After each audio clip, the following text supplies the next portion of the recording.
penyakit tuberkulosis disebabkan oleh Mycobacterium tuberculosis. Jadi penyakit ini ditularkan melalui percikan ludah atau lendir dan bukan diturunkan. Kalaupun kita temui di masyarakat, mungkin dalam satu keluarga ada beberapa yang menderita tuberkulosis atau TB ini, itu bukan berarti karena turunan, tetapi karena adanya penularan antar anggota keluarga.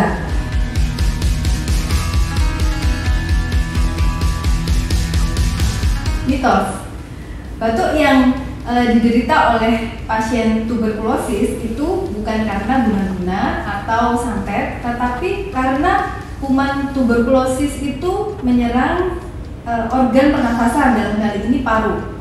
Ya, otomatis karena yang diserang adalah organ pernafasan, gejala yang timbul adalah batuk, bahkan bisa menjadi sesak. Kenapa dia menjadi lama?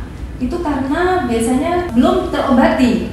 Tetapi tuberkulosis ini adalah penyakit yang mudah diobati karena obatnya sudah ditemukan, sehingga jika dia sudah diobati dengan baik, gejala-gejala seperti batuk itu atau sesak akan otomatis berkurang atau hilang.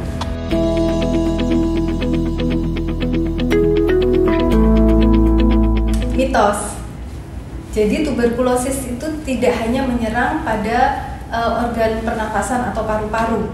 Dia bisa menyerang ke mana-mana karena dia bisa berlanjut ke darah maupun kelenjar. Dan itu menyebabkan tuberkulosis ekstra paru atau tuberkulosis yang di luar paru, seperti tuberkulosis otak atau TB otak, TB tulang, kemudian TB kulit, TB kelenjar, dan sebagainya.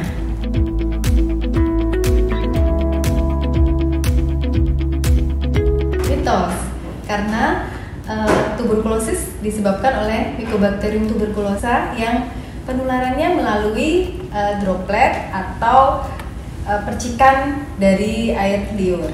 Ya, jadi jangan khawatir kalau kita misalkan menyentuh atau bersalaman dengan pasien TB, itu tidak akan menjadi tertular.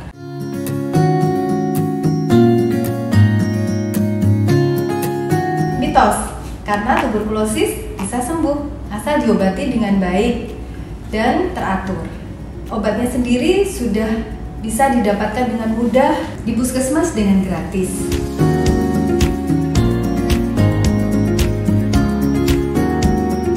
Mitos, karena faktanya pengobatan tuberkulosis bisa dilakukan dengan rawat jalan. Jadi pasien mendapatkan obat dan kontrol secara teratur di rawat jalan. Kalaupun dia harus dilakukan rawat inap atau dirawat di rumah sakit, itu apabila sudah terjadi komplikasi, misalkan sesak ataupun ada cairan di rongga dada, itu baru dilakukan perawatan di rumah sakit.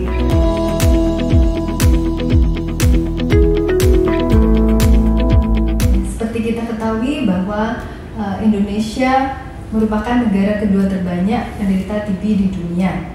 Jadi sudah seharusnya kita bersama-sama berusaha untuk mencegah bertambahnya penderita TB di Indonesia. Usaha-usaha yang bisa kita lakukan untuk mencegah terjadinya tuberkulosis antara lain yaitu menjaga pola hidup sehat, seperti makan makanan bergizi, istirahat cukup, rutin berolahraga, dan tentu saja stop merokok. Di samping itu, apabila ada gejala yang mengarah ke TB seperti batuk lama, penurunan nafsu makan atau penurunan berat badan, keringat malam, segeralah periksa ke dokter untuk dilakukan pemeriksaan dan pengobatan yang tepat. Karena TB bisa disembuhkan apabila dilakukan pengobatan yang tepat dan rutin.